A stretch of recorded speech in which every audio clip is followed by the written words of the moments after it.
पहले उन सभी जवानों को श्रद्धांजलि जिन्होंने अपने देश की रक्षा के लिए अपने प्राणों की आहुति दे दी। और मक्कार चीन ने एक बार फिर हमें धोखा दिया और धोखे से हमारे 20 जवानों को शहीद कर दिया। इसका मुकाबला बदला लिया जाएगा, पूरा देश प्रधानमंत्री जी के साथ है। अब बात करते हैं चीन के सामान के बहिष्कार की। पूरे देश में चीन की इस हरकत पर आक्रोश है। चीनी सामान का बहिष्कार किया जा रहा है और लोग सड़कों पर भी उतर आए हैं। चीनी सामान का बहिष्कार करना कितना हितावह है या नहीं? आत्मनिर्भरता के लिए क्या चीनी सामान का बहिष्कार ठीक है या नहीं? इन सब सवालों के जवाब देने के लिए हमारे साथ आज जुड़े हैं डॉक्टर जय शाह, जो centre for culture and development के रिसर्च कंसल्टेंट है। सबसे पहले स्वागत है सर आपका। जैसे मैंने बताया कि लोग सड़कों पर उतर आए हैं, बहिष्कार कर रहे हैं, विरोध कर रहे हैं चाइना के सामान का, तो आप बताइए कि क्या ये विरोध मुमकिन है हमारे लिए? मैं एक बात कहना चाहता हूँ, ये एक उन्माद है जी। जैसे हमारे हिंदू संस्कृति में श्मशान वैराग्य की बात की गई है। जब आदमी श्मशान में जाता है तो सोचता है कि नहीं, ये धर्म अर्थ काम मोक्ष की बातें लेकर के अब हमें आगे जिंदगी जीनी है। जैसे श्मशान के बाहर निकला फिर उसकी वो बात कहाँ वैराग्य कहाँ, वो वहां ही रह जाता है। वैसे ये उन्माद है। अपने सरहद पे 20 सैनिक वीर गति को प्राप्त हुए तो उनसे ये खड़ा हुआ उन्माद है। मैं ये मानता हूं कि जब कोई भी काम करना हो, कुछ भी करना हो, तो उसके लिए एक सोची समझी रणनीति व्यूह रचना के अंतर्गत करना चाहिए। मैं सबसे पहले दर्शकों से स्पष्टता कर दूं कि मैं चीनी सामान का पुरस्कर्ता नहीं हूं। चीनी सामान देश में आए उनका सबसे पहले विरोध करने वाला मैं होगा, लेकिन मैं जो बताने जा रहा हूं वो एक अलग है। एट वन स्ट्रोक है, क्यों नामुमकिन? एट वन स्ट्रोक चीनी सामान को बंद करना नामुमकिन है। अगर इन वन स्ट्रोक जिस तरह से ये उन्माद चल रहा है, जिस तरह से चीनी सामान के बीच किसी ने अपने घर के ऊपर से टीवी नीचे डाल दिया, अगर ऐसी कुछ जो हरकत है ना, वो हरकत के हिसाब से चीनी सामान को अगर आप एक स्ट्रोक में बंद करेंगे ना, तो देश की पूरी इकोनॉमी पायमाल हो जाएगी। देश में हजारों लाखों लोगों की बेरोजगारी हो जाएगी। क्या लोग ये सोच नहीं करते जब ये ऐलान देते हैं? हम देश हित को सोचे। जब आप चीनी सामान की बहिष्कार की बात करते हैं, उसका मतलब है कि आप देश हित की बात सोच रहे हैं। तो जब देश हित की बात सोच रहे हैं तो आर्थिक हित भी देश का हित ही है। अगर चाइनीज माल का बहिष्कार करना हो तो उसके लिए विकल्प खड़ा करना चाहिए। जिस सामान में विकल्प अवेलेबल है, भारतीय विकल्प अवेलेबल है, आप उनका बहिष्कार करिए।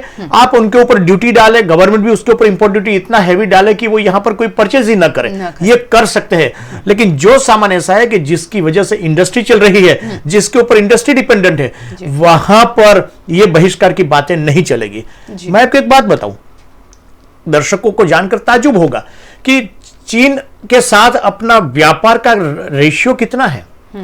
6.5 लाख करोड़ का रेशियो है हमारे चीन के साथ व्यापार का। उनमें से करीब 5 लाख करोड़ हम इंपोर्ट करते हैं, चीन से सामान भारत में आता है, और करीब 1.5 लाख करोड़ हम चाइना में बेचते हैं। हम इंडस्ट्री वाइज जाए, गुजरात की बात करें, हम गुजरात बड़ौदा में बैठे तो गुजरात की बात एग्जांपल के तौर पे गुजरात की बात लेंगे। गुजरात में केमिकल, इंजीनियरिंग एंड फार्मा, ये 3 सेक्टर सबसे बड़े सेक्टर है। केमिकल की बात करें तो भारत में जितना केमिकल मैन्युफैक्चर होता है उनका 55% अकेला गुजरात पैदा करता है। देश में टोटल 12.5 लाख करोड़ का वैल्यू का केमिकल प्रोडक्शन होता है। उनमें से 7.5 लाख करोड़ खाली गुजरात प्रोड्यूस करता है। तो जो केमिकल इंडस्ट्रीज जो है गुजरात में, जो केमिकल की फैक्ट्रीज है, जो केमिकल का उद्योग है, हम जानते हैं वापी से लेकर के वटवा तक पूरा एक जोन है जिसको हम गोल्डन कॉरिडोर बोलते हैं। तो वापी से वटवा तक के जोन में केमिकल इंडस्ट्री की लाइन लगी हुई है। तो वो chemical industry intermediate chemical and capital goods के लिए चाइना पर डिपेंडेंट है जी। इवन तो यहाँ हमारा पादरा, दूधवाड़ा, करखड़ी की बात करें, वहां पर भी कई कंपनियां ऐसी हैं जिसमें कुछ कंपनीज में तो ऐसा है कि चाइना के एम्प्लॉई है। हाँ, वो डिफरेंट है। मैं जो बता रहा हूँ है कि जो इंटरमीडिएट है वहां 7.5 लाख करोड़ का जो गुजरात में केमिकल का प्रोडक्शन है, उसमें रॉ मटेरियल के तौर पे करीब 1 लाख करोड़ रुपया अकेले गुजरात में चाइनीज केमिकल इंटरमीडिएट इंपोर्ट होती है जी, क्योंकि इनका तो टाई अप किया हुआ है। और रॉ मटेरियल आएगी तभी जाकर के यहाँ से फिनिश प्रोडक्ट बनेगी, इंडस्ट्री चलेगी। अगर आप एम्प्लॉयमेंट की बात करें, जब जो चाइनीज माल का बहिष्कार करने के लिए जो रोड पर उतरे ना, उनके लिए मेरा यह संदेश है कि अगर ये केमिकल इंडस्ट्री को अपनी रॉ मटेरियल नहीं मिलेगी तो केमिकल इंडस्ट्री बंद हो जाएगी, क्योंकि ये रॉ मटेरियल अगर नहीं आएगी तो उद्योग चलेंगे कैसे। जो केमिकल इंडस्ट्री है वो देश भर में करीब 50 लाख लोगों को रोजगारी देता है केमिकल। और अगर गुजरात की बात की जाए तो उनमें से 18% रोजगारी गुजरात देता है। तो गुजरात में करीब 5 से 6 लाख की रोजगारी मात्र केमिकल इंडस्ट्री से आती है। अगर रॉ मटेरियल नहीं मिला, अब प्रश्न की गंभीरता देखो, अगर रॉ मटेरियल नहीं मिला तो ये 5-6 लाख परिवार एम्प्लॉय करेंगे क्या? कंपनी नहीं चलेगी तो एम्प्लॉय बेरोजगार हो जाएंगे। दूसरा एग्जांपल लेते हैं फार्मा सेक्टर का। फार्मा सेक्टर में जो टोटल प्रोडक्शन पूरे कंट्री में होता है उनमें से करीब 35%, 33 से 35% गुजरात अकेला बनाता है, और वो भी वापिस से वटवा के बेल्ट में ही होता है। तो ये जो बेल्ट में जो होता है तो उसमें जो एपीआई, मतलब जो एपीआई का मतलब ये है कि जो हम एक्टिव फार्मास्यूटिकल इंग्रेडिएंट जिसको बोलते हैं, जिसकी रॉ मटेरियल के तौर पे यूज होता है, तो जो उसमें करीब 65% इंपोर्ट चाइना से होती है। गुजरात का अगर फार्मास्यूटिकल इंडस्ट्री का वॉल्यूम देखो तो 70,000 करोड़ रुपए का गुजरात का मार्केट है। अगर उनमें से आप रॉ मटेरियल की कॉस्ट देख ले तो करीब 20,000 से 25,000 करोड़ फार्मा सेक्टर में रॉ मटेरियल के रूप में आता है। केमिकल में 1 लाख करोड़, ये समझ लो 1.25 लाख करोड़, तो ये 2 सेक्टर में हो गया। तीसरा सेक्टर इंजीनियरिंग सेक्टर है। एम्प्लॉयमेंट की बात करें तो फार्मा सेक्टर में करीब पूरे देश में 12 लाख की रोजगारी मिलती है। करीब 1.25 लाख रोजगारी फार्मा सेक्टर में गुजरात से मिलती है। 5 लाख ये हो गया, 1.25 लाख ये गया, 6.25 लाख एम्प्लॉय हुए कि जो ये चाइनीज इंपोर्ट पे डिपेंडेंट है। जिस कंपनियां इलेक्ट्रिकल एंड इंजीनियरिंग गुड्स की बात की जाए तो इलेक्ट्रिकल एंड इंजीनियरिंग जो कंपनियां है वहां पर भी आप सबसे ज्यादा चाइना से जो इंपोर्ट होती है ना, सबसे ज्यादा इलेक्ट्रिकल एंड इंजीनियरिंग आइटम आती है। हमारे पास उनके बहुत ऑप्शन अवेलेबल है, हमारे पास इनोवेटिव माइंड है, हमारे पास रिसर्च ओरिएंटेड पर्संस है, लेकिन हम उनको प्राधान्य नहीं देते हैं। उसकी वजह से हमें वहां से इंपोर्ट करके लाना पड़ता है यहाँ की इंजीनियरिंग कंपनियों को। यानी कि उनके ऊपर हम डिपेंडेंट हो गए क्योंकि हमने हमारी देश की जो क्रिएटिविटी है उसको इतना तवज्जो नहीं दिया। हम रिसर्च एंड डेवलपमेंट में और इनोवेशन हम पैसा खर्च नहीं करते हैं। हम कदाच जो डेवलपिंग नेशन है उसमें सबसे लो एक्सपेंसेस हम रिसर्च एंड डेवलपमेंट में करते हैं और इनोवेशन में करते हैं, और फिर जाकर के चाइना माल की बहिष्कार की बात करते हैं। ये मुझे ताज्जुब लगता है। जयेश भाई, आपने बताया कि ये इंडस्ट्री की बात की आपने, केमिकल इंडस्ट्री, फार्मा कंपनीज की बात की।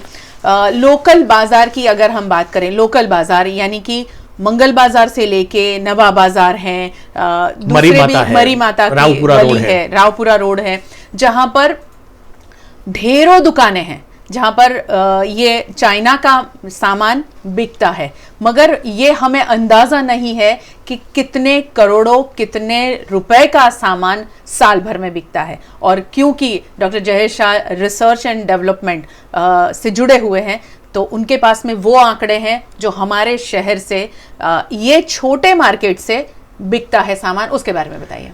अब जब लोकल मार्केट की बात करते हैं, मतलब आप जो महिलाएं जो बाल में जो बकल डालते हैं, क्लिप लगाते हैं, क्लिप से शुरू करके हेयर बैंड से लेकर के हेयर पिन से लेकर के हर एक चीज, आप मंगल बाजार में जाओ या मरी माता के खांचे में स्ट्रीट में वहां पर जाओ तो इलेक्ट्रॉनिक गुड्स आती है। रावपुरा रोड पे जाओ तो वहां पर शूज और चप्पल आते हैं, रेडीमेड गारमेंट्स आते हैं।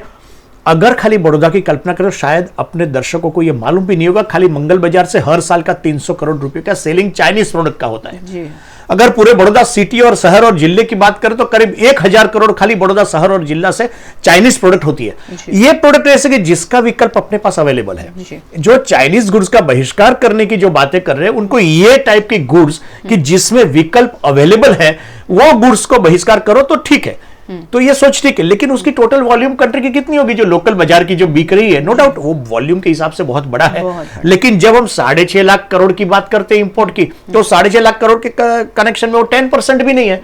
करीब पूरे देश की बात की जाए तो 60 से 65 करोड़, मतलब 65,000 करोड़, स्मॉल वॉल्यूम नहीं है, लेकिन 65,000 करोड़ मतलब टोटल इंपोर्ट का, चाइना से जो टोटल इंपोर्ट होती है उसका तो 10% ही होता है। तो सपोज कि गुजरात, बड़ौदा की बात, बड़ौदा शहर और जिला के आसपास की बात करें तो करीब 35,000 करोड़ के आसपास की टोटल चाइनीज से इंपोर्ट होती है, इंडस्ट्री और ये लोकल मार्केट के साथ। तो उसमें लोकल मार्केट का शेयर तो 1000 करोड़ ही है। जयेश भाई, इसमें एक और बात शामिल करनी चाहिए कि अगर हम ऐसा कह रहे हैं अभी कि चाइना की प्रोडक्ट खरीदना बंद कर दो, जैसे आपने कहा कि हमारे मंगल बाजार, मरी माता की स्ट्रीट, नवा बाजार, रावपुरा रोड, सब जगह पर करोड़ों रुपए का सामान लोगों ने खरीद कर भरा हुआ है। अब हमने खरीदना बंद कर दिया तो लॉस किसको है? नहीं, मैं ये बात बताता हूं, हकीकत में क्या है, मैं बहिष्कार की बात नहीं करता हूं जी। सामान आए, पब्लिक खुद डिसाइड करे, कस्टमर खुद डिसाइड करे।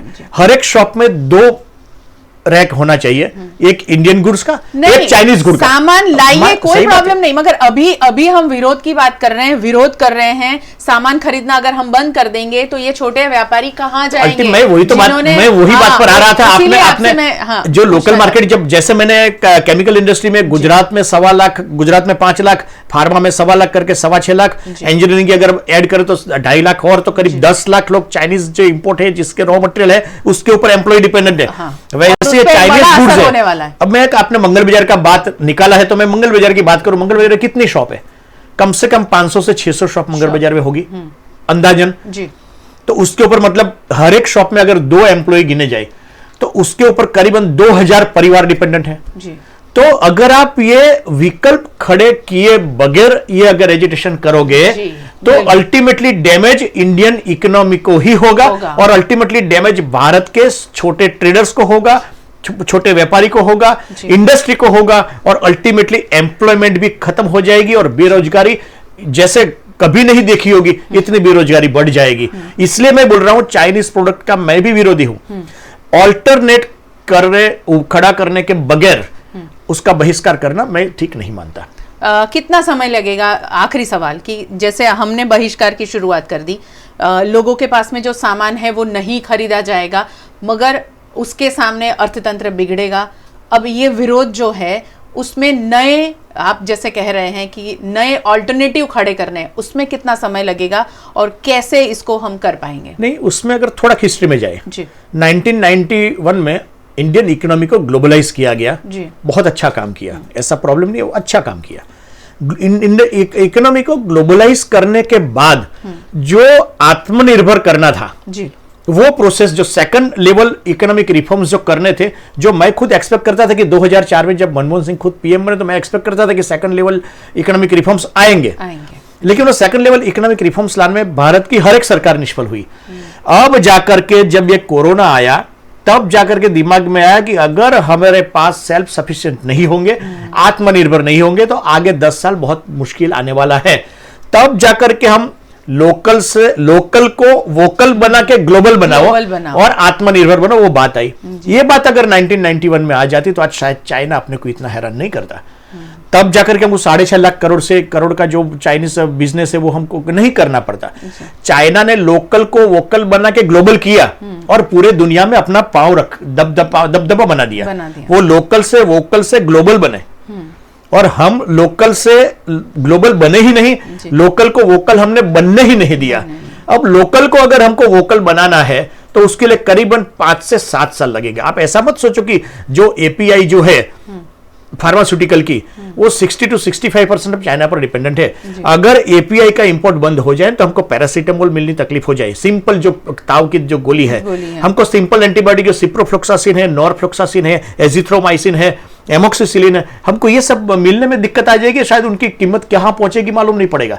तो हमें उनका ऑल्टरनेटिव पहले खड़ा करना है। गवर्नमेंट को उसके लिए स्पेशल बेनिफिशियल स्कीम्स लानी चाहिए और ये ऐसे जो चाइनीज इंपोर्ट की जो ऑल्टरनेटिव जो है वो ऑल्टरनेटिव इंडस्ट्री को खड़ा करना है जी। रॉ मटेरियल पर अपनी सप्लाई चेन नहीं टूटनी चाहिए। अगर सप्लाई चेन टूटी तो इकोनॉमी डैमेज होगी, इंडस्ट्री डैमेज होगी, तो साथ साथ एम्प्लॉयमेंट भी डैमेज होगी। तो हमें सबसे पहले सप्लाई चेन न टूटे वो देखना है। एक स्ट्रोक में खत्म नहीं कर पाएंगे, कम से कम 5 से 7 साल मिनिमम लगेंगे, मेरा ये मानना है। 7 साल तो पक्का कि कोई भी नई इंडस्ट्री शुरू करो, एपीआई जनरेट करने के लिए कितनी इंडस्ट्री चाहिए, इंडस्ट्री में इन्वेस्टमेंट चाहिए, ये सब करते करते स्ट्रीम लाइन पे आते 5 से 7 साल लगेंगे। सो हमें एक टारगेट बनाना चाहिए कि बाय 2027 हमें ये जो इंडस्ट्री में रॉ मटेरियल जो बन रहे हैं वो रॉ मटेरियल भारत में बनना शुरू करें। 5 to 7 ईयर्स का एक प्रोग्राम बनना चाहिए और उस प्रोग्राम के अंतर्गत काम होना चाहिए, तब जाकर के हमारी लोकल वोकल बनेगी और जाकर के ग्लोबल बनेगी और चाइना को बीट करेगी। बहुत बहुत शुक्रिया जानकारी के लिए। ये थे डॉक्टर जयेश शाह, जिन्होंने बहुत सही बात बताई। 5 से 7 साल लगेंगे, तो आप भी धीरज रखें, क्योंकि आपने जिस तरह मोबाइल टीवी तोड़ना शुरू कर दिया है, वो आप अपना खुद का नुकसान पहुंचा रहे हैं। हमारी आर्थिक स्थिति वैसे भी अभी कमज़ोर हो रही है, और इसमें हम हमारी चीज़ें तोड़ेंगे, फोड़ेंगे, फेंक देंगे, उससे हम हमारा खुद का नुकसान करेंगे। आपने बिल्कुल मोबाइल और टीवी की बात की ना, तो मैं उसमें 2 बात बताना चाहता हूँ, ऐड करना चाहता हूँ। प्लीज। कि स्मार्टफोन की बात है जी। हर एक लोग जो चाइना की बहिष्कार की बात करते हैं, हाथ में तो स्मार्टफोन लेके ही जाता है जी। बराबर है। वो कहां से आता है? स्मार्टफोन का 72% हिस्सा चाइना से आता है, और फिर चाइनीज माल की बहिष्कार की बात करते हैं। फिर जो टेलीकॉम इक्विपमेंट है उसमें 25% चीन से आता है। तो सरकार ने भी कह दिया टेलीविजन में 45% आता है इस्तेमाल में अब रोक। अरे आप, मैं आपको एक बात बताऊं ताज्जुब की, न्यूक्लियर रिएक्टर भी चाइना से इंपोर्ट होता है। अगर ये चाइनीज माल की बहिष्कार की बात करते हैं, चाइना में कुछ नहीं जाना है, वो बात करते, मैं यहां पर एग्रीकल्चर मतलब किसानों को कैसे इफेक्ट करते हैं वो भी मैं बात बताना चाहता हूं। गुजरात से कॉटन जो बोलते हैं ना, कपास जो बोलते हैं, हाँ। तो जो कॉटन की 10 लाख बेल, गांसड़ी बोलते हैं, क्या बोलते हैं, 10 लाख बेल जो है ना, वो चाइना इंपोर्ट होती है। 10 लाख बेल चाइना लेती है गुजरात से। पूरे देश का 90% सॉल्ट प्रोडक्शन गुजरात में होता है जी। करीब 80 लाख टन सॉल्ट चाइना जाता है, और जो सॉल्ट यहां से जाता है वहां से अपने ही केमिकल इंडस्ट्री के लिए रॉ मटेरियल बनके वो सॉल्ट अपने पास आता है और अपने फिनिश्ड केमिकल करके बाहर बेचते हैं। तो 80 लाख टन का सॉल्ट गुजरात से जाता है। कैस्टर्ड ऑयल, दिवेल बोलते हैं शायद, उसको हिंदी में क्या बोलते हैं मुझे नहीं मालूम है। तो कैस्टर्ड ऑयल का 2 लाख टन गुजरात से जाता है। तो क्या किसानों को भी नहीं इफेक्ट होगा? आप सोच समझ के रणनीति बनाओ। ये जो स्मार्टफोन है, टेलीकॉम इक्विपमेंट है, न्यूक्लियर रिएक्टर है, ये जो खेत रिलेटेड चीज है, जो सॉल्ट है, कॉटन है, ग्राउंड नट मतलब जो मूंगफली है, फिर कैस्टर ऑयल है, तो ये सब भी यहां से चाइना जाता है, और वो बहुत हजारों करोड़ में जाता है। अगर ऑटो कंपोनेंट की बात की जाए, जो हमारी जो बहुत बड़ी बाजार है, आप जुबेली बाग के पास देखोगे तो ऑटो कंपोनेंट में करीब बाजार का कद 57 अबज डॉलर का है। 57 अबज dollar, I am talking about अबज डॉलर, नॉट रुपया। और उसका करीब 56% हिस्सा चाइना से आता है। कहां से लाओगे? अपने ऑटो पार्ट खराब हो गए तो कहां लेने जाओगे? सोलार की बात करें, आजकल सोलार का एक वावर चला है, हर एक घर पे जाकर के सोलार पैनल लगते हैं। 90% उसकी रॉ मटेरियल चाइना से आती है। गवर्नमेंट सब्सिडी देती है सोलार इंस्टॉल करने के लिए, लेकिन सोलार जो आती है वो चाइना से आती है। 90% चाइना से आती है। कहां से मैनेज करोगे आप उनको? इसलिए मेरा यह मानना है कि 5 से 7 साल रुक जाओ। खाली रुकना नहीं है, थमना नहीं है, वो 5 से 7 साल में इतना ऑल्टरनेटिव खड़ा कर दो कि आप चाइना बंद हो जाएगा। लोकल में अगर वही प्राइस में मिलेगा तो कौन इंपोर्ट करने का सोचेगा? कोई नहीं सोचेगा। खुद को मजबूत करो, खुद को इतना मजबूत करो, लोकल को इतनी वोकल बनाओ कि आपको ग्लोबल बनके चाइना को बीट करेगा। बहुत बहुत शुक्रिया, बहुत सही बात बताई।